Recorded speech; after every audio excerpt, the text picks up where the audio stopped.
Hi, so for my project, I wanted to make chocolate chip cookies, and I was interested in figuring out how to make the chewiest chocolate chip cookies.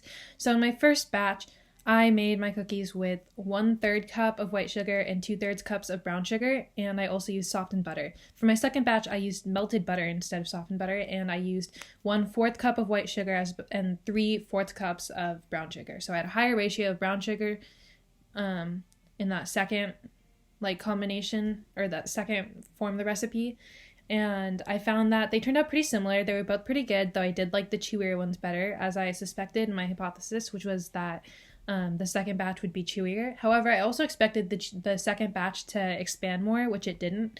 Um, the first batch of cookies were about 3 inches, and the second batch were about 2.5 inches, and they were also a little thicker too, about 7.75 inches compared to the first batch's zero point 0.5 inches tall.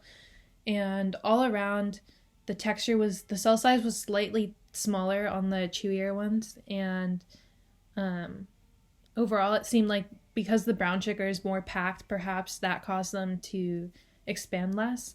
Um, I don't know. Overall, they both turned out pretty excellently, and I would say that if I had to choose one of these recipes going forward, I would choose the second one.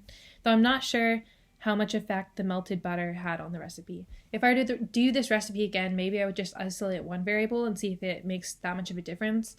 So, for instance, maybe I would do like half and half brown and white sugar, and then do one where I do um, the second recipe again and see how those compare. Um, but yeah, that's pretty much what I did. Um, yeah.